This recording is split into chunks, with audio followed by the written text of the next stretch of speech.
الشيطان الرجيم بسم الله الرحمن الرحيم الحمد لله رب العالمين الصلاة والسلام على أشرف الأنبياء والمرسلين وسيد العرب والعجم وجد الحسن والحسين بالقاسم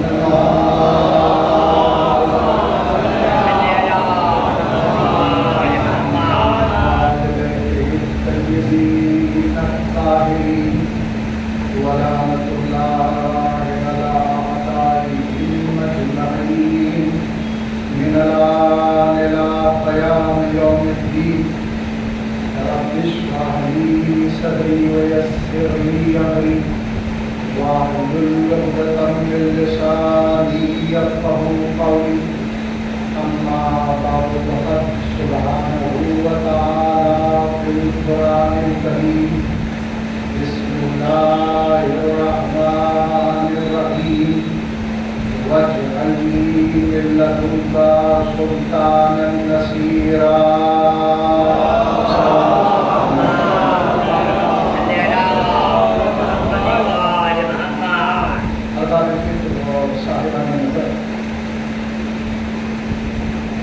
بنیادی اسکالرس کا نظریہ یہ ہے کہ اگر آپ طاقتور بننا چاہتے ہیں، سپر پاور بننا چاہتے ہیں، تو طاقتور بننے کے لیے، سپر پاور بننے کے لیے 3 چیزوں کا ہونا ضروری ہے۔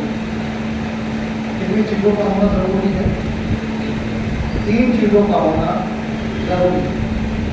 اگر یہ 3 چیزیں آپ کے پاس نہیں ہیں تو آپ طاقتور نہیں بن سکتے۔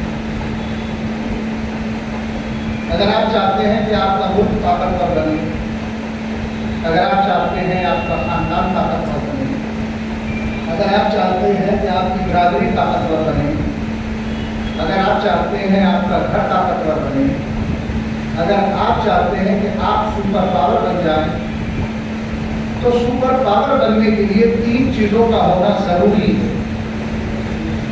اگر یہ 3 چیزیں نہیں ہیں تو پھر آپ طاقتور نہیں بن سکتے۔ اس میں جو سب سے پہلی چیز ہے وہ ہے علم۔ اگر آپ کے پاس علم نہیں ہے تو آپ طاقتور نہیں بن سکتے۔ آپ کچھ بھی بن سکتے ہیں لیکن آپ طاقتور نہیں بن سکتے۔ آپ دیکھ لیجئے جو آج سپر پاور کہلا رہا ہے تو وہ ظاہری اعتبار سے علم کے میدان میں بہت زیادہ آگے ہے، اور اس نے دنیا کے بڑے بڑے دانشوروں کو پیسے کے ذریعے سے اپنے ملک میں جگہ دی ہے، اور دنیا بھر کے پڑھے لکھے افراد کو اپنے ملک میں جمع کر لیا ہے۔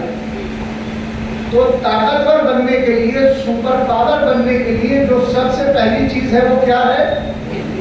علم ہے۔ اگر علم نہیں ہے تو اس کا مطلب یہ ہے کہ پھر طاقت نہیں ہے۔ کائنات کی سب سے بڑی پاور کا نام ہی علم ہے۔ اب میں یہاں پر اتر ایک جملہ ضرور کروں گا۔ ایک ہے علم، قبلہ تشریف فرما ہے ماشاءاللہ، اور ایک ہے تربیت۔ محنت سے آپ علم تو حاصل کر سکتے ہیں لیکن اپنی تربیت نہیں کر سکتے، اس لیے کہ تربیت ہوتی ہے بزرگوں کے ذریعے سے، اور تربیت ہوتی ہے ماحول میں۔ یہی فرق ہے بعض جگہ کی بستیوں میں اور دوسری جگہوں میں۔ ان میں سے آپ کا ایک وہابی ہے، ہم نے اتنی تعریف بھی نہیں کروں گا آپ کی، کیونکہ تربیت حصے میں آتی ہے بزرگوں سے۔ تو انسان محنت کر کے علم تو حاصل کر سکتا ہے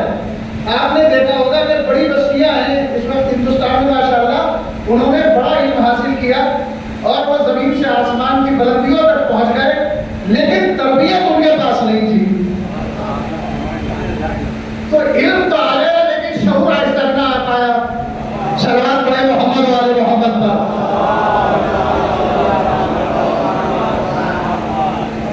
تو جو تربیت ہوتی ہے وہ رگوں میں گردش کرتی ہے۔ تو اب میں یہاں پر ہم لوگ ہیں کہ نوجوانوں کے لیے ضرور ایک جملہ عرض کروں گا۔ ماشاءاللہ آپ کی تربیت بہت اچھی ہے،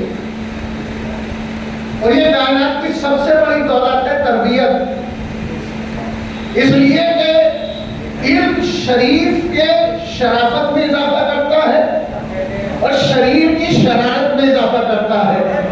تربیت ایک ایسی چیز ہے کہ جو علم کو کمال عطا کرتی ہے۔ تو آپ کے پاس ماشاءاللہ تربیت بہت اچھی ہے، لیکن دیکھیے نوجوانوں سے بہت ہی معذرت کے ساتھ اگر آپ تھوڑا سا ادب کی طرف متوجہ ہو جائیں تو پھر آپ کے کیا کہیں، جو آپ کا ورثہ ہے اسے باقی رکھیے۔ الحمدللہ ابھی تک تو یہاں پر متحرک لغت بیٹھی ہوئی ہے، جنہیں میں چلتی پھرتی ہوئی لغت کہتا ہوں۔ جناب ابو الحسن صاحب، ہمارے عزتدار صاحب اور بڑے چہرے ماشاءاللہ یہاں پر ہیں، جو آپ کے بزرگ ہیں، یہ آپ کے امروہے کی پہچان ہے۔ تو جو نوجوان طبقہ ہے ماشاءاللہ، ہمارے افسر بھائی ہیں اور دوسرے نوجوان ہیں کہ جو شاعری کے میدان میں بھی محنت کر رہے ہیں، تو آپ تھوڑا سا ادب کی طرف اور علم کی طرف اور زیادہ متوجہ ہو جائیں کہ علم اور تربیت کا جب سنگم ہو تو پھر وہ کمال پہ پہنچ جائے اور اس ورثے کو آپ باقی رکھیں۔ تو طاقتور بننے کے لیے سب سے پہلی چیز کا نام ہے علم۔ تو یہ دنیا والوں کا نظریہ ہے کہ اگر آپ کے پاس علم نہیں ہے تو آپ طاقتور نہیں بن سکتے۔ آج جو مسلمان پوری دنیا میں کمزور ہے اس کی بنیادی وجہ ہی یہ ہے کہ اس نے باب مدینۃ العلم کو چھوڑ دیا تھا۔ اگر باب مدینۃ العلم سے وابستہ رہتے تو آج مسلمانوں کا یہ حال نہ ہوتا۔ تو ذرا گرامی، طاقتور بننے کے لیے پہلی چیز کا نام ہے علم، اور دنیاوی محققین اور اسکالرز کہتے ہیں کہ اگر آپ طاقتور بننا چاہتے ہیں، آپ کے پاس علم تو ہے، دولت نہیں ہے تو آپ طاقتور نہیں بن سکتے ہیں۔ تو طاقتور بننے کے لیے دوسری چیز کا نام ہے دولت۔ تو علم کے ساتھ ساتھ دولت کا بھی ہونا ضروری ہے۔ آپ کائنات پہ نگاہ ڈال لیجئے، سپر پاور وہی ہے ظاہری جس کے پاس علم بھی ہے اور دولت بھی سب سے زیادہ اسی کے پاس موجود ہے۔ سمجھو ہے نا سارے گرامی؟ تو طاقتور بننے کے لیے دو چیزیں ہو گئی، ایک علم اور ایک دولت۔ ایک چیز اور انہوں نے بیان کی کہ آپ کے پاس علم بھی ہے، آپ کے پاس دولت بھی ہے، لیکن اس کے باوجود بھی آپ سپر پاور نہیں بن سکتے۔ یہ میرا نظریہ نہیں ہے جو میں بیان کر رہا ہوں، یہ دنیاوی اسکالرز کا نظریہ ہے، یہ دنیاوی محققین کا نظریہ ہے۔ توجہ رکھیے گا عزیزان گرامی، وہ کہتے ہیں کہ اگر آپ سپر پاور بننا چاہتے ہیں، علم بھی آپ کے پاس ہے، دولت بھی آپ کے پاس ہے، تب بھی آپ سپر پاور نہیں بن پائیں گے۔ یہ دنیاوی نظریہ ہے، میں بار بار کہہ رہا ہوں، ہمارا نظریہ یہ نہیں ہے۔ دنیاوی نظریہ یہ ہے کہ طاقتور بننے کے لیے تیسری چیز جو ہے وہ ہے بہترین اسلحے، بہترین ویپن۔ اگر آپ کے پاس بہترین اسلحے نہیں ہے تو آپ طاقتور نہیں بن سکتے۔ تو کتنی چیزیں ہو گئی؟ علم، دولت اور تو ظاہر اس وقت کس کے پاس ہے سب سے زیادہ؟ سپر پاور کے پاس، اور پوری دنیا اس سے خوفزدہ ہے یا نہیں ہے؟ جن اسلامی ممالک کے جھنڈے پر اللہ اکبر لکھا ہوا ہے وہ بھی اس کے سامنے جھک رہے ہیں، بھائی کہہ رہے ہیں اللہ اکبر، اللہ اکبر ہے، وہی بزرگوں پر ہے، اس کے باوجود بھی اس کے سامنے سجدہ رہے گئے، کہتے ہوئے نظر آ رہے ہیں یا محمد نہ کہے یا علی نہ کہے، ایاک نعبد و ایاک نستعین، اللہ سے مدد چاہے تو جب آپ اللہ سے مدد چاہتے ہیں تو پھر سپر پاور سے مدد کیوں چاہ رہے ہیں؟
زمین پہ بیٹھ کر دنیا کے سب سے جدید ڈرون کو آسمان سے مار گرایا.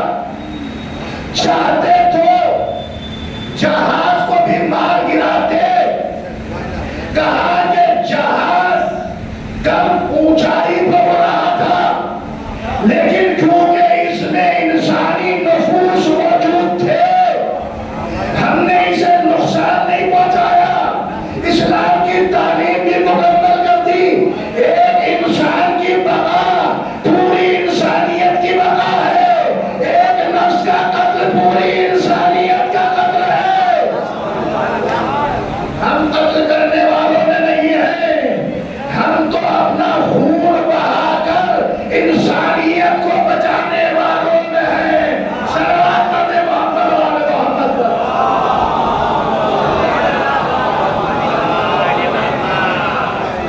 آسمان کی بلندی پر ڈرون اڑ رہا ہے. نیچے سے بیٹھ کر نشانہ لیا، ڈرون کو مار گرایا. $1200 کا خرچ ایک ڈرون کا. یہ سوچ رہے تھے جیسے سب کلمہ پڑھنے والے ایسے یہ بھی کلمہ پڑھنے والے، لیکن انہیں معلوم نہیں ہے کہ جس کے پاس باب مدینۃ العلم جیسی شخصیت موجود ہو، جو زمین سے بیٹھ کر ہواؤں میں فضاؤں میں حکومت کرتی ہو. کہا کہ یہ کیسے ہوا کہ زمین پہ بیٹھ کر آسمان پر ڈرون کو مار گرایا. کہا کہ ہم اسی کے تو ماننے والے ہیں کہ جو زمین پہ بیٹھ کر سورج کو پلٹا دیتا ہے. ارے جس کے جانے والوں کا اختیار یہ ہے، اس کے مولا کا اختیار کیا ہوگا؟ صلوات پڑھیں محمد.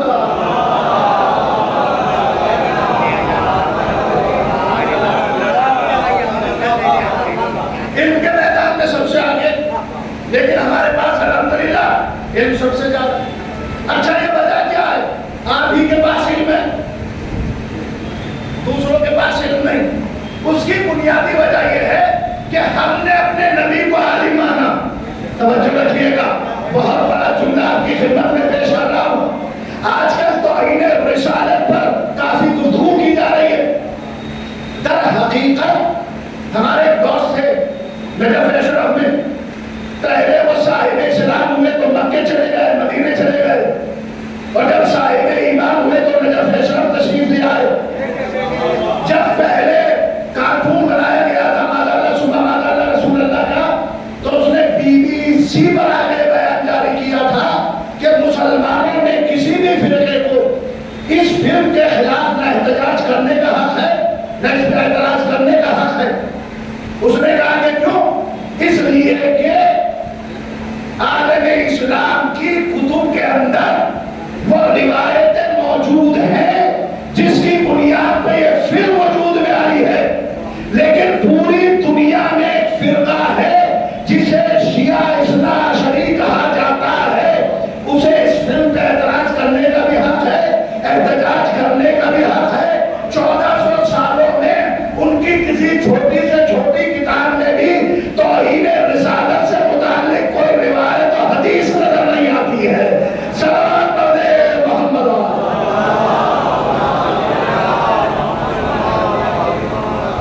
دیکھیں کچھ مجبوریاں بھی سمجھ لیا کیجیے. صلوات پڑھیں محمد و آل محمد.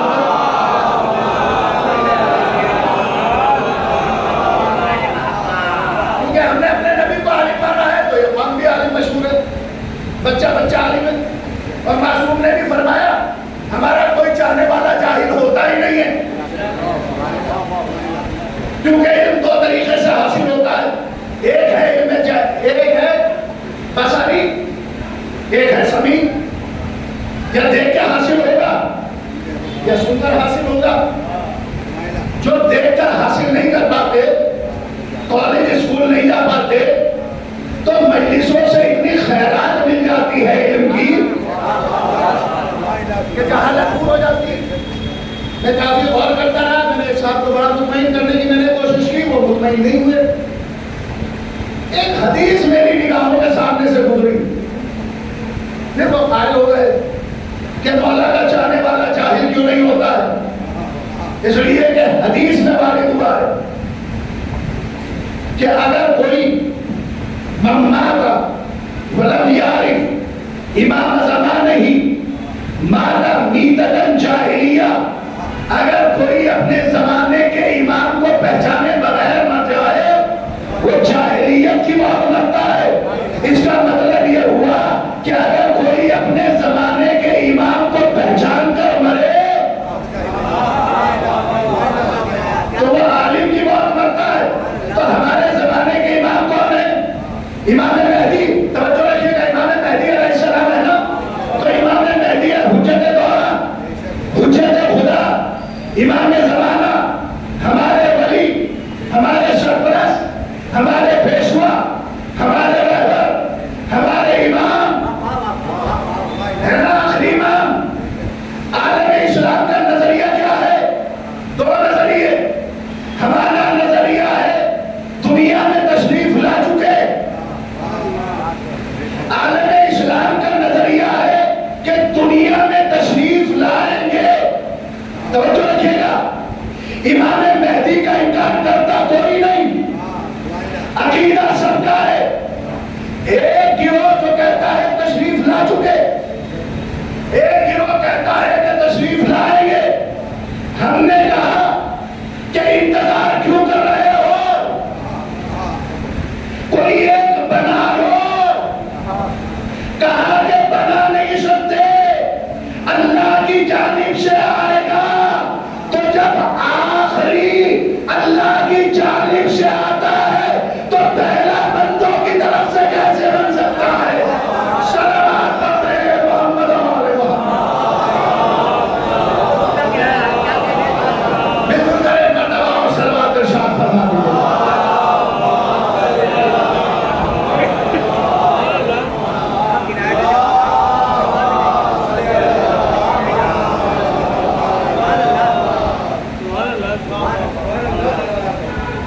کیونکہ یہ جو جانے والے ہیں مولا کے سب کے پاس علم ہے، تو ہم کسی کے علم سے کیوں معلوم ہوں گے؟ دوسری چیز ہے دولت، ساری دنیا اس کی دولت سے محروم، لیکن یہ کسی کی دولت سے محروم ہوتے ہی نہیں، اس لیے کہ جس کے پاس علی کی ولایت کی دولت ہو اسے دنیاوی دولت سے متاثر ہونے کی ضرورت کیا ہے؟ ہم نے تو بڑے بڑے مولا کے چاہنے والے کو دیکھا ہے جن کے ہاتھ میں ظاہراً کچھ نہیں، لیکن کسی کے سامنے دست سوال کو بلند ہی نہیں کرتے۔ کہا کہ دست سوال کو بلند کیوں نہیں کیا؟ کہا کہ اس لیے کہ علی کی ولایت کی دولت ہے ہاتھ میں۔ بڑے مختصر کر کے ایک واقعہ میں سنا رہا ہوں۔ مولا کائنات کی خدمت میں ایک شاعر آیا، فقیر، روزے پہ گیا، کہا کہ مولا کہ آپ کی زری پہ اتنا سونا، چاندی، گنبد پہ سونا، میناروں پہ سونا، ایسے جواہرات، ایسے ایسے ہیرے آپ کی زری میں رکھے ہوئے ہیں، آپ کو کیا ضرورت ہے؟ جنت کا آپ کا قبضہ، کوثر کے آپ مالک، کائنات کے ذرے ذرے کے آپ مالک، 3 دن کے فاقے سے میں ہوں، غربت کی زندگی میں گزار رہا ہوں، قرض میں میں مبتلا ہوں۔ تو ایک دل چلی اور آغوش میں آئی، لے کے جانے لگے حضرت۔ خادم آگے بڑھا، کہا کہ کہاں لے کر جا رہے ہیں؟ کہا کہ مولا نے عطا کی ہے۔ کہا کہ اگر ایسے مولا عطا کرنے لگے تو یہ سب رخصت ہو جائے گا۔ پھر دوسرے در پہ آیا، دوسرے در پہ چلی، تیسرے در، چوتھے در پہ آیا، اور جب چوتھے در پہ آیا تو متوجہ ہوا مولا اگر اس مرتبہ اسے خادم نے لے لیا تو کبھی آپ کے در پہ نہیں آؤں گا۔ میرے مولا اپنے چاہنے والوں کے کیسے کیسے نخرے برداشت کرتے، اسی کو بھی لے کے رکھ لیا۔ اس نے کہا مولا آخری سلام، خدا حافظ۔ صحرا میں نکل گئے۔ اپنے زمانے کا عالم بھی عالم مسجد حتام میں درس دیتے تھے، آقا فاضل گجاری سے میں خود وہاں پہ پہنچا، اس مسجد کا علاقہ۔ روزانہ تو ایسا ہوتا تھا کہ شاگرد آگے بیٹھتے تھے، اور آج ایسا ہوا کہ آج استاد پہلے ممبر پہ بیٹھا ہوا ہے، وہاں ممبر پہ درس ہوتا ہے اور شاگرد بعد میں کہا کہ سرکار آج پہلے، کہا کہ پہلے آخر میں کچھ نہیں، پہلے اس سائل کو تلاش کر کے لاؤ کہ جسے مولا نے نوازا تھا۔ پورے نجف اشرف میں تلاش کیا گیا، ملا ہی۔ کہا کہ ایسا ہے کہ صحراؤں میں جاؤ۔ اب جب وہ صحرا میں گئے تو ایک سائل تھا کہ جو کھجور کے درخت سے کھجور کے درخت کا سہارا لیے ہوئے بیٹھا تھا۔ کہا کہ تم وہی سائل ہو کہ جسے مولا نے نوازا تھا؟ کہا کہ ہاں وہی ہوں۔ کہا کہ آقا نے آپ کو بلایا۔ کہا کہ آقا تو آقا، اگر مولا علی بلائیں گے تب بھی نہیں جاؤں گا۔ اپنے زمانے کے عالم اٹھے، وشرفیہ ساتھ لی، تنظیمیں ساتھ لی، ایک مرتبہ اس سائل کے قریب آئے اور وہ تمام کی تمام اشرفیوں اس کے حوالے کی۔ کہا کہ تو مجھ سے راضی ہو، اس لیے کہ رات میرے مولا میرے خواب میں آئے، انہوں نے فرمایا کہ ہم تمہارے سلام کا جواب اس وقت تک نہیں دیں گے جب تک کہ ہمارا چاہنے والا راضی نہ ہو جائے۔ کیسے خادم تم نے رکھے، ہم اپنے چاہنے والے کو نواز رہے ہیں اور ان کی یہ ضرورت کہ وہ بار بار ان سے لے رہا، اس لیے کہ علی جسے دے دیتا ہے اس سے واپس نہیں لیتا۔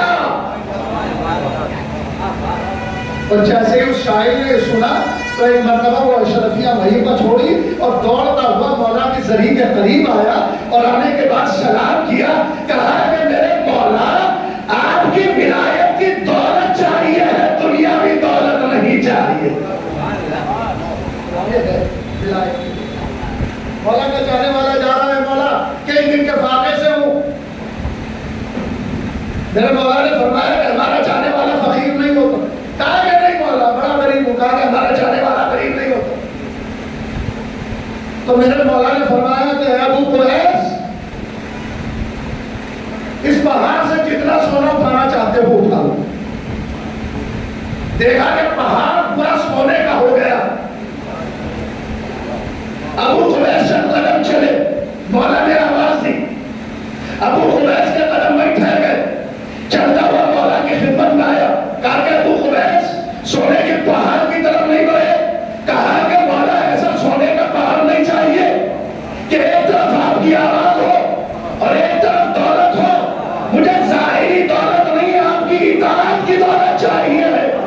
میرے مولا نے فرمایا کہ ابو قریش سمجھے کہ ہماری ولایت کتنی وزنی ہے، ہماری ولایت کتنی وزنی ہے۔ تو جس کے پاس ولایت علی کی دولت ہو وہ دنیاوی دولت سے کیوں محروم ہوگا؟ اور میں اس مجلس میں اپنے تمام افراد کا اپنے مجاہد بھائی کا اور جس نے بھی اس مجلس میں حصہ لیا ہے کسی بھی انداز سے وہ شرکت کر کر پروردگار عالم ان ہاتھوں کو کبھی کسی کا محتاج قرار نہ دے، جو بیمار میں سے عاجلہ عنایت فرمائے۔ تو عزیزان گرامی، علم ہمارے پاس، ولایت کی دولت ہمارے پاس، اب ان کے پاس ایک چیز بچی ہوا ہے، اسلحہ۔ توجہ ہے نا، وہ چیز کیا ہے؟ بہترین ویپنز۔ لیکن میرے معصوم نے فرمایا ان الدعاء سلاح المؤمن، مومن کا بہترین اسلحہ اس کی دعا ہے۔ تو جس کے پاس دعا موجود ہو تو اس سے بڑا کوئی اسلحہ نہیں ہوتا۔ عزیزان گرامی، معصوم نے فرما دیا، لیکن یہ یاد رکھیے گا، ہر نبی نے دعا کی، ہر ولی نے دعا کی، ہر حجت خدا نے دعا کی، لیکن کسی بھی نبی کی دعا اس وقت تک قبول نہیں ہوئی جب تک کہ اس نے پنجتن کو وسیلہ نہیں بنا لیا۔ حضرت آدم نے دعا کی لیکن اس وقت تک قبول نہیں ہوئی جب تک کہ پنجتن کو وسیلہ نہیں بنایا۔ حضرت یوسف کی کشتی، حضرت یعقوب، حضرت نوح کی کشتی کنارے اس وقت تک نہیں لگی جب تک کہ پنجتن کو وسیلہ نہیں قرار دیا۔ حضرت یوسف نے کوہ سے اس وقت تک نجات نہیں پائی جب تک کہ پنجتن کو وسیلہ قرار نہیں دیا۔ ہر نبی کی دعا اس وقت قبول ہوئی جب اس نے کہا پروردگار تو محمود ہے، تجھے محمد کا واسطہ، تو اعلیٰ ہے، تجھے علی مرتضیٰ کا واسطہ، تو فاطر السماوات والارض ہے، تجھے فاطمہ کا واسطہ، تو محسن ہے، تجھے حسن کا واسطہ، تو قدیم الاحسان ہے، تجھے حسین مظلوم کا واسطہ۔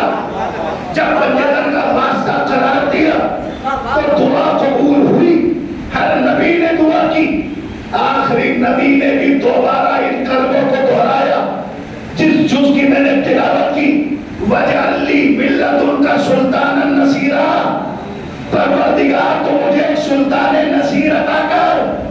صلوات پڑھنا محمد علی محمد.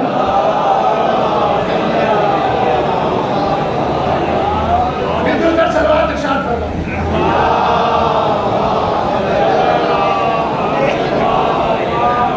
اصل میں مسئلہ یہ ہے کہ جو تاریخ گزری وہ 5ویں امام سے مخصوص، جو شب ہے اور جو کل کا روز ہے وہ جناب مسلم سے مخصوص. اور 2 خصوصیتیں کل، ایک شہادت جناب مسلم اور دوسرا یوم عرفہ. یوم عرفہ وہ دن کہ جس دن ہر گناہ گار کا گناہ معاف کیا جاتا ہے، اور اس کے مخصوص ہمارے اور اس میں اہم ترین دعا ہے دعائے عرفہ. عزیزان گرامی 2 دعائیں ہیں جنہیں ضرور ترجمے کے ساتھ پڑھنا چاہیے. ایک دعائے کمیل، ایک دعائے عرفہ. ایک بابا کی دعا، ایک بیٹے کی دعا. مولا علی کی دعا دعائے کمیل جس میں معرفت ربانی کا ٹھاٹے مارتا ہوا دریا. امام حسین کی دعا جب آپ نے حج کو عمرے میں تبدیل کیا تو مقام عرفات پہ دعائے عرفہ کی تلاوت فرمائی جس میں بھی معرفت ربانی نظر آتی ہے. اے پروردگار جس نے تجھے پا لیا اس نے کھویا کیا، اور جس نے تجھے کھو دیا اس نے پایا کیا. اتنے خوبصورت خوبصورت جملے ہیں عزیزان گرامی. دعاؤں کی طرف ضرور متوجہ ہوں. اسی لیے میں نے اس موضوع کا انتخاب کیا کہ تاکہ کچھ حضرت مسلم علیہ السلام کے بارے میں بھی بیان کیا جا سکے اور آپ کو دعاؤں کی طرف بھی متوجہ کیا جا سکے. ہماری قوم دعا والی قوم ہے. کل ہر حال میں انشاءاللہ آپ حضرات دعائے عرفہ کی تلاوت ضرور فرمائیں. اور یہ دن استغفار کا دن ہے، توبہ کا دن ہے، گریے کا دن ہے، ماتم کا دن ہے، آنسوؤں کا دن ہے، گر گرا کے رونے کا دن ہے. اپنے رب کی بارگاہ میں اپنے لیے، اپنے مرحومین کے لیے، اپنے والدین کے لیے، اپنے گھر والوں کے لیے دعا کرنے کا دن ہے. ایک شخص معصوم کی خدمت میں آیا حاجت لے کر، تو مولا نے فرمایا وائے ہو تجھ پر کہ آج بھی تم مجھ سے سوال کر رہا ہے. یہ دن تو اللہ سے مانگنے کا دن ہے. کل کا دن عرفہ ہے، عرفے کا دن ہے، یوم عرفہ. اس دن اللہ سے ہمیں رابطہ قائم کرنا چاہیے، اس کے قریب ہونا چاہیے، اور اس کے قریب ہم ہوں گے دعا کے ذریعے سے. تو دعائے عرفہ کی تلاوت ضرور کیجیے گا. نبی نے بھی ایک دعا کی، وہ کیا کی؟ وَاجْعَلْ لِي مِن لَّدُنْكَ سُلْطَانًا نَصِيرًا، پروردگار تو مجھے سلطان نصیر عطا کر. یہ نہیں کہا ابو الحسن صاحب سلطان ناصرہ.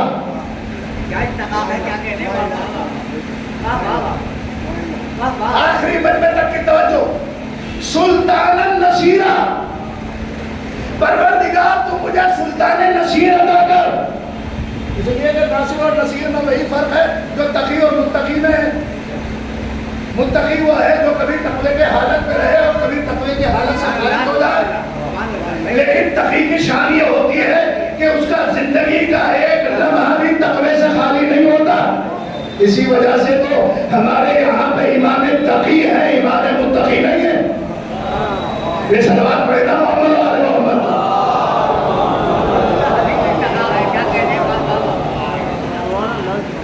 امام تقی علیہ السلام. بس ناصر اور نصیر میں یہی فرق ہے. رسول نے ناصر نہیں مانگا بلکہ نصیر مانگا. اگر ناصر مانگتے تو نہ جانے کہاں چھوڑ کے چلا جاتا. ارے بھائی کچھ مجبوریاں بھی سمجھا کیجئے. آریہ نے امروہا ناصر نہیں مانگا، نصیر مانگا. ناصر جو کبھی مدد کرے کبھی نہ کرے، نصیر جو ہر لمحہ مدد کرتا رہے. تو اللہ نے کہا اے میرے آخری نبی طٰہٰ و یاسین مزمل و مدثر، تو نے نصیر مانگا ہے تو لینے کے لیے آنا پڑے گا. یہ توجہ رکھیے گا. نماز آپ تک پہنچائی، روزہ آپ تک پہنچایا، حج کے احکام آپ تک پہنچائے، خمس کے احکام آپ تک پہنچائے، شریعت آپ تک پہنچائی، قرآن آپ تک پہنچایا،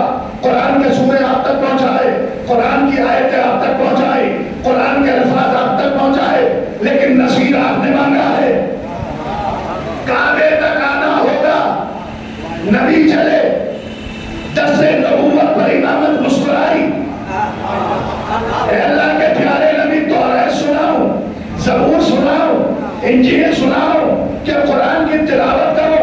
رسول اللہ نے فرمایا علی سنائیے، تو علی نے توریت بھی سنائی، زبور بھی سنائی، انجیل بھی سنائی، قرآن کو بھی سنایا۔ توجہ رکھیے گا عزیزان گرامی، ابو الحسن صاحب کسی شاعر سے یہ کہیں کہ آپ نے جون سے بہتر پڑھا، تو اس کا مطلب یہ ہے کہ انہوں نے جون ایلیا کو بھی دیکھا اور اس نوجوان کو بھی دیکھا۔ اب اللہ کے پیارے نبی نے کہا، فرمایا اے علی تم نے توریت کو صاحب توریت سے بہتر، انجیل کو صاحب انجیل سے بہتر، زبور کو صاحب زبور سے بہتر، اور قرآن کو مجھ جیسا پڑھا۔ اس کا مطلب یہ ہے کہ نبی وہ ہے جس نے صاحب توریت کا بھی زمانہ دیکھا، صاحب انجیل کا زمانہ بھی دیکھا، صاحب زبور کا بھی زمانہ دیکھا۔ تو عزیزان گرامی، نبی وہاں سے پڑھ کر آتا ہے، یہاں پر حاصل نہیں کرتا ہے۔ صلوات پڑھنے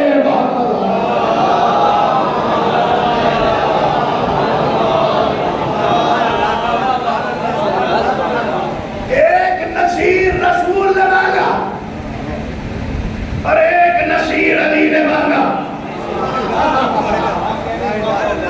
یہ توجہ رکھیے گا، جناب مسلم کے حوالے سے مجلس ہو رہی۔ ایک نصیر مانگا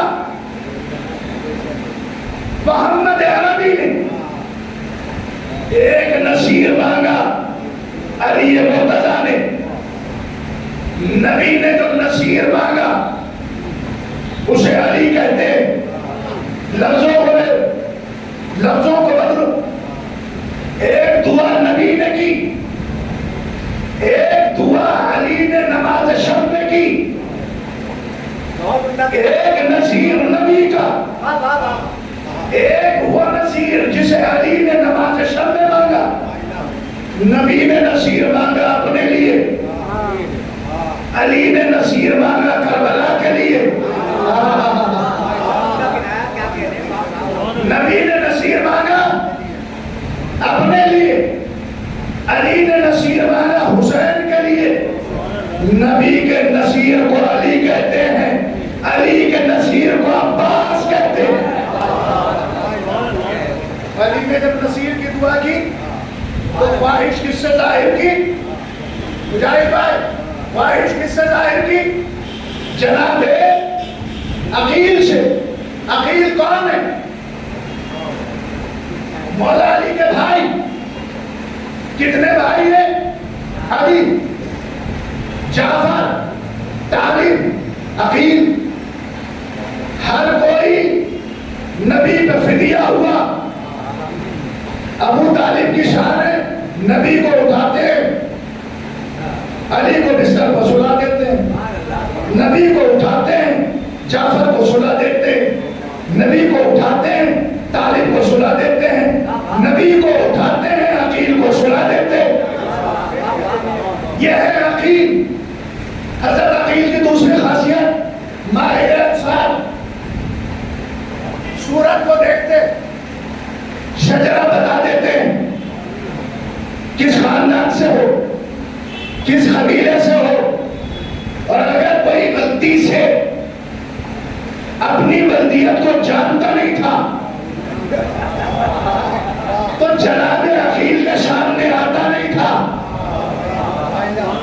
اس لیے تھے کہ ماہر انصار مولا علی نے اسی لیے خواہش ظاہر کی، عقیل میں کسی ایسے خاندان میں شادی کرنا چاہتا ہوں جس کے نتیجے میں ایک شیر وجود میں آئے جو کربلا میں میرے حسین کے کام آئے۔ یہ خواہش ظاہر کیوں کی جناب عقیل سے؟ اس لیے کہ متوجہ کرنا چاہ رہے ہیں جناب عقیل کو، اے عقیل کربلا کو ایک عباس میں دے رہا ہوں، حسین کو کون سا نصیر تم عطا کرو گے؟ کون سا نصیر تم حسین کو دو گے؟ جناب عقیل مولا کائنات کے زمانے میں غریب شام کے دربار میں پہنچے اور ایک بڑا مکالمہ ہے درمیان میں، اور مولا جناب عقیل نے جو جواب دیے تو لاجواب کر دیا ہے سامنے والے کو. اور جب اس کا بس نہیں چلا تو اس نے اشرفیہ منگائی، سونا اور چاندی اور جواہرات جناب عقیل کے حوالے کیا تو جناب عقیل مسکرائے. تو اس نے یہ سمجھا کہ شاید کم ہے، اس نے کہا کہ اور بڑھایا جائے. تو جناب عقیل پھر مسکرائے، کہا کہ عجیب شخص ہو، کیا تمہارے بھائی علی اتنا تمہیں نواز دیتے؟ تو جناب عقیل نے فرمایا اگر تو نے یہ اپنی طرف سے دیا ہے تو تیرے پاس یہ دولت آئی کہاں سے؟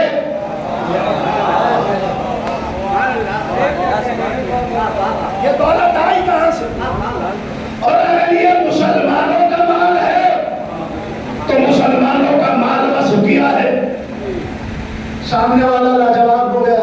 اور جب اشرفیہ دی تو دربار میں مولا علی کا چاہنے والا ایک خاندان بنی ہاشم کا چاہنے والا تھا، وہ آگے بڑھا اور جناب عقیل کی نالین مبارک کو درست کیا اور آپ کے قدموں کے قریب لے گیا. جناب عقیل نے نالین کو پہنا اور جتنے جواہرات اور اشرفیہ تھی سب اس کو دے دی. سب کے سب حیران ہو گئے.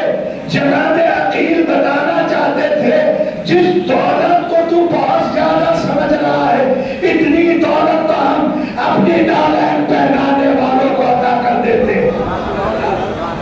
یہ جناب عقیل. اور اسی دربار میں ایک جملہ ہے جناب عقیل کا، توجہ رکھیے گا اور یہیں سے جناب مسلم کی فضیلت کو سنیے گا اور ایک ہی جملے میں پوری فضیلت بیان ہو جائے گی. تو جب مناظرہ ہو رہا تھا تو ایک مرتبہ ابو تراب بھائی وہ فقیر شام کہتا ہے کہ عقیل تم شام میں آئے کیوں؟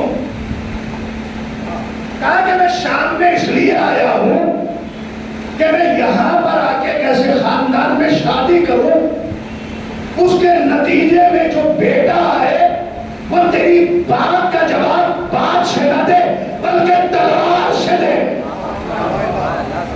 یہ ہے جناب عقیل. جناب عبداللہ بن جعفر آپ کی پراپرٹی شام میں تھی، توجہ رکھیے گا. اور جناب عقیل نے بھی شام میں ایک مکان بنایا، توجہ رکھیے گا. شام میں ایک مکان تعمیر کرایا. جناب عبداللہ کو جناب زینب کے شوہر باغات تھے، اسی لیے ان باغات میں جناب زینب تشریف لے گئی تھی جس میں آپ کی شہادت واقع ہوئی. اس لیے کہ معصوم کی شہادت غصبی جگہ پہ نہیں ہوتی، اس کی اپنی ملکیت پہ ہوتی ہے. اسی لیے تو امام حسین نے پہلے کربلا کی زمین کو خریدا. یہ خاندان بنی ہاشم کوئی معمولی خاندان نہیں تھا، عرب کا مالدار ترین خاندان تھا. روزہ تھے عرب کے بڑے بڑے رئیس، نہ شجرے میں جواب نہ دولت میں جواب. جناب عقیل نے بھی ایک مکان بنایا. اب یہ مکان کیوں بن رہا تھا یہ میں آگے چل کر آپ کی خدمت میں پیش کرتا ہوں. زمانہ بدلا، مولا عباس بھی دنیا میں تشریف لائے، جناب عقیل بھی دنیا میں تشریف لائے. جیسے تربیت جناب عباس کی ہو رہی تھی ایسے ہی تربیت جناب مسلم کی بھی ہو رہی تھی. مولا عباس نے مولا علی کا زمانہ دیکھا، امام حسن کا زمانہ دیکھا، امام حسین کا زمانہ دیکھا، امام زین العابدین کا زمانہ دیکھا، امام محمد باقر کا زمانہ دیکھا. اور جناب مسلم نے بھی 5 اماموں کا زمانہ دیکھا. جس کی تربیت حسن و حسین کی آغوش میں ہو رہی ہو اسے مسلم کہتے ہیں. بات واضح نہیں کر پایا. امام محمد باقر کربلا میں موجود تھے، 5 امام ہوتے. مولا عباس کے سامنے موجود تھے مولا علی، امام حسن، امام حسین، امام زین العابدین، امام محمد باقر علیہ السلام.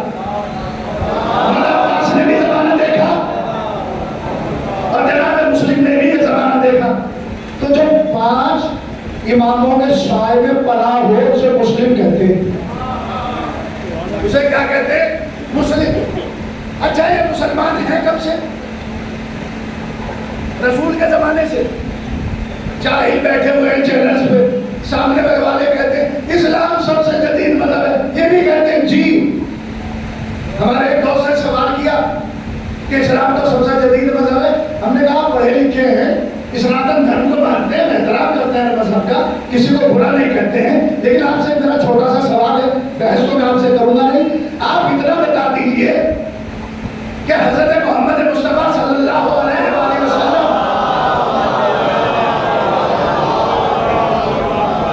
اسلام کے پہلے نبی ہیں یا آخری نبی؟ دیکھیں کیونکہ ادوہا والے مومنین بیٹھے ہوئے ہیں، ہوا میں گفتگو کرنے کا تو میں بھی عادی نہیں ہوں اور ہوا میں گفتگو بھی کر سکتا ہوں، لیکن کیونکہ میں چاہ رہا ہوں ایک علمی مواد اور جناب مسلم کی کچھ تاریخ آپ کی خدمت میں پیش کر سکوں انشاءاللہ.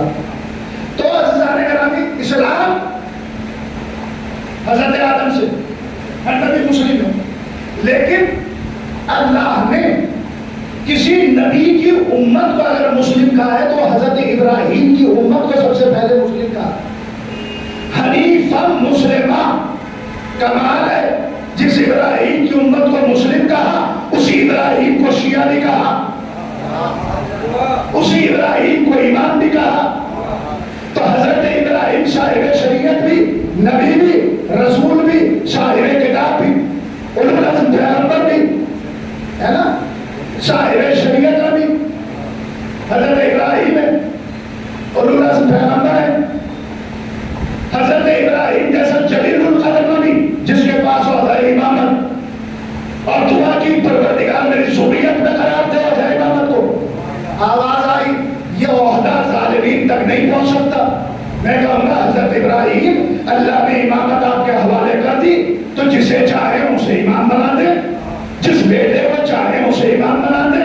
ابراہیم کہیں گے عہدہ امامت نبی کو بھی اختیار نہیں ہے کہ کسی کو امام بنائے. تو جب نبی کو اختیار نہیں ہے کہ کسی کو امام بنائے تو پھر امت کو کیا اختیار ہوگا کہ وہ کسی کو امام منتخب کرے. لیکن حضرت ابراہیم کی امت کو کیا کہا گیا؟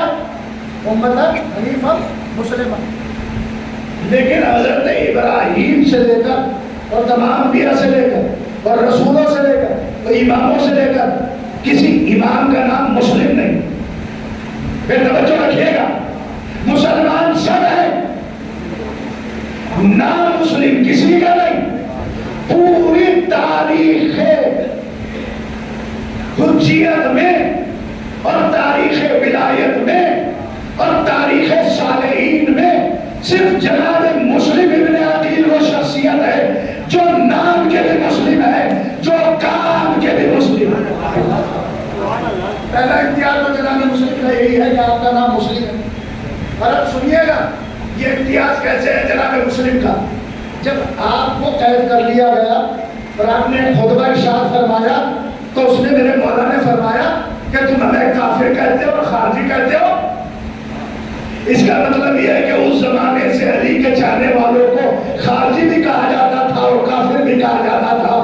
جناب مسلم نے کہا کہ سنو خارجی اور کافر کسے کہتے ہیں؟ جو علی کی ولایت کا تو اپنے گلے سے اتار دے وہ خارجی ہے.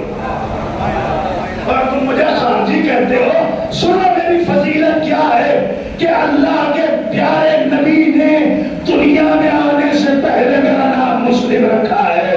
ارے جس کا نام نبی مسلم رکھ دے اسے کافر کون کہہ سکتا؟ صلوات پڑھیں محمد.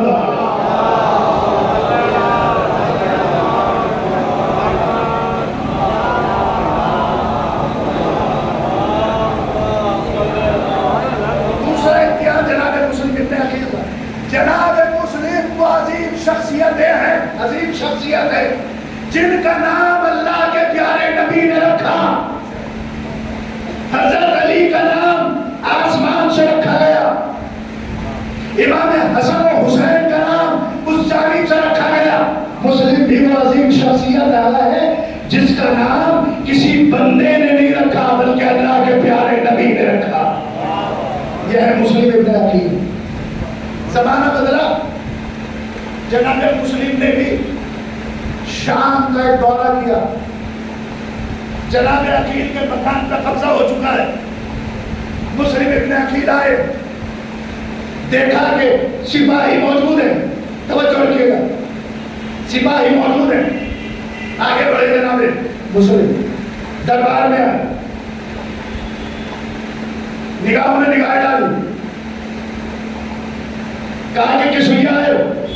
کہا کہ تیرے سپاہیوں نے میرے بابا کے مکان پر قبضہ کر لیا ہے. تو ایک مرتبہ تخت پر بیٹھا ہوا شخص کہتا ہے تو میں کیا کروں؟ تو جناب مسلم نے کچھ کہا نہیں, بلکہ قبضہ تلوار کا ہاتھ پہنچا. بس فقیر شام کو جناب عقیل کے وہی جملے یاد آ گئے, میں ایک ایسا بیٹا چاہتا ہوں جو تیری باپ کا جواب بات سے نہ دے بلکہ تلوار سے دے. یہ ہے مسلم ابن عقیل. کون ہے مسلم ابن عقیل؟ مسلم ابن عقیل وہ ہے کہ جو سفیر حسین ہے. توجہ رکھیے گا, جناب مسلم کی فضیلت. کون ہے مسلم؟ سفیر حسین. انصار حسین سب ہے, سفیر حسین مسلم کے علاوہ کوئی نہیں ہے. سفیر علی کسی کو کہا گیا, سفیر حسن کہا گیا. پوری کائنات میں اگر کسی معصوم کا سفیر کسی کو کہا گیا اسے مسلم کہتے. اور سفیر کون ہوتا ہے؟ جس کا اپنا مقصد کچھ نہیں ہوتا, بلکہ جو مملکت کا مقصد ہوتا ہے وہ اس کا مقصد ہوتا ہے. مسلم کا اپنا مقصد کچھ نہیں تھا, بلکہ مملکت امامت کا جو مقصد تھا وہ مسلم کا مقصد تھا.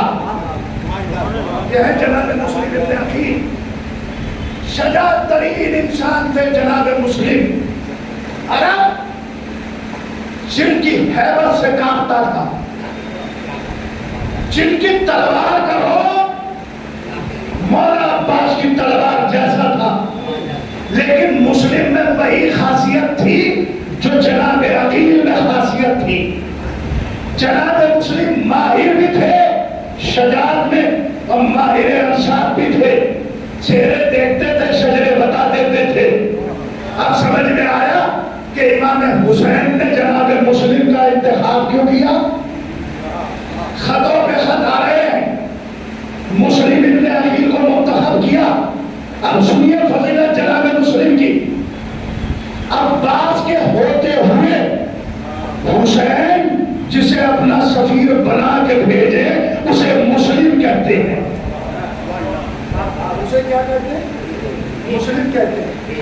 اور ایک مرتبہ مولا نے فرمایا اپنے خط میں, جو خط تحریر فرمایا, معتمدی وثیقتی, میں جسے بھیج رہا ہوں وہ میرا معتمد بھی ہے, وہ میرا ثقہ بھی ہے. لفظوں کو بدلو کہ جو اللہ کی حجت ہو. پھر توجہ رکھیے گا میں کیا عرض کرنا چاہ رہا ہوں. پھر لفظوں کو بدلا. کائنات میں اللہ کے اعتماد کو شہداء کہتے ہیں. یا لفظوں کو بدلو, اللہ کے انتخاب کو حسین کہتے ہیں اور حسین کے انتخاب کو مسلم کہتے ہیں. اللہ کے انتخاب کو حسین کہتے ہیں اور حسین کے انتخاب کو مسلم کہتے ہیں. یہ کون مسلم ہے؟ جب آخری وقت میں خطبہ دیا ہے تو اس میں ایک جملہ یہ بھی ارشاد فرمایا, تجھے معلوم ہے میں کون ہوں؟ میرے جد ابو طالب ہے کہ جس نے زندگی بھر نصرت محمد اور نصرت اسلام کی. یعنی بتانا چاہ رہے ہیں کہ اے حاکم کے نمائندے, تو اس کا نمائندہ ہے جو زندگی بھر رسول سے جنگیں لڑتا رہا, اور میں اس کا نمائندہ ہوں, اس کا پوتا ہوں کہ جس نے زندگی بھر رسول کی حفاظت کی اور زندگی بھر مسجد نبوت کی حفاظت کی ہے. حسین نے اپنا سفیر بنایا مسلم ابن عقیل، جناب مسلم کو سفیر بنایا گیا، اور سفیر بن کے چلے کوفے میں آئے تو کیا فرمایا کہ مسلم کا ہاتھ نہیں بلکہ حسین کا ہاتھ ہے۔ اگر کسی نے مسلم کے ہاتھ پر بیعت کی تو ایسا ہے کہ اس نے حسین کے ہاتھ پر بیعت کی ہو۔ میرا مجمع پہنچ گیا، بھائی یہی سے جناب مسلم کی فضیلت کا اندازہ کر لیجئے گا۔ مسلم کا ہاتھ حسین کا ہاتھ ہے، امام حسین کا ہاتھ امام حسن کا ہاتھ ہے، امام حسن کا ہاتھ علی مرتضیٰ کا ہاتھ ہے، اور علی کا ہاتھ اللہ کا ہاتھ ہے۔ صلوات پڑھنا محمد و آل محمد۔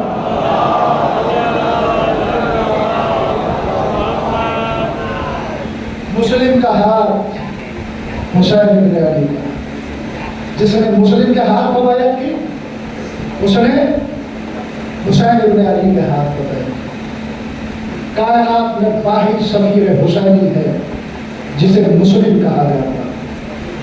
اور آپ غور کریں کہ دو قبریں ہیں مسجد کوفہ میں، ایک مسلم ابن عقیل اور جو قریب ترین قبر ہے وہ ہے جناب مختار کی۔ ایک کربلا سے پہلے کا نذیر، ایک کربلا کے بعد کا نذیر۔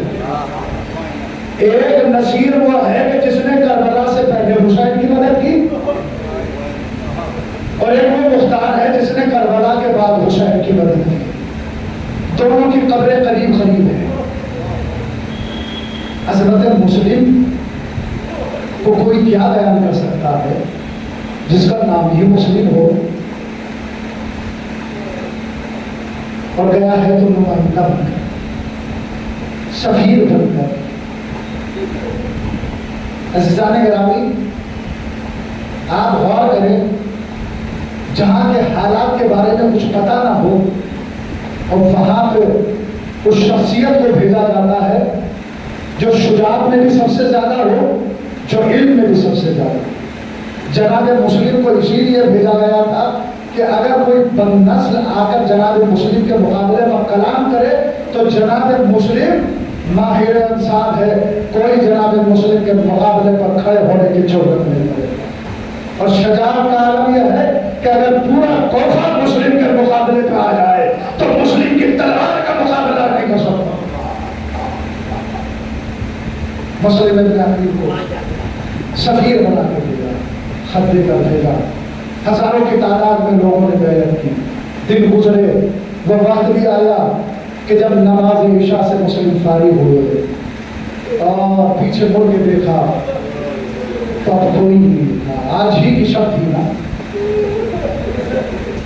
یہ 9 کی شب تھی، عشاء کا وقت ہو چکا ہے نا۔ یہ وہ وقت تھا کہ جب مسلم کوفے کی گلیوں میں تنہا تھے، ایک گلی سے دوسری گلی، دوسری گلی سے تیسری گلی۔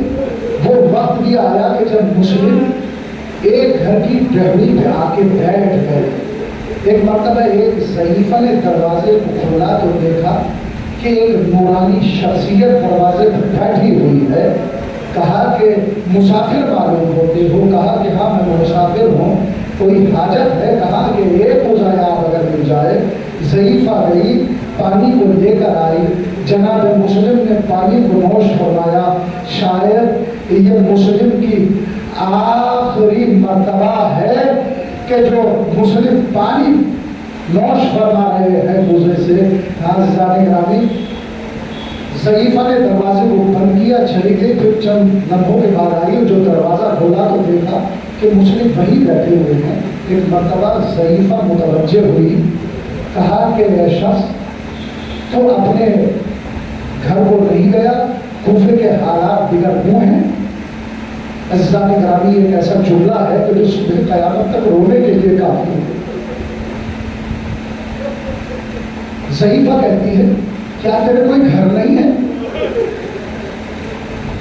جناب مسلم ٹراپ کے کہتے ہیں کہ وہ شخص کہاں جائے جس کا کوئی گھر نہ ہو۔ ضعیفہ کہتے ہیں دروازے اٹھ جا، اس لیے کہ کوفہ کے حالات بالکل بدتر ہوتے جا رہے ہیں۔ خاندان بنی ہاشم کی ایک علامت یہ بھی تھی کہ مولا کائنات کا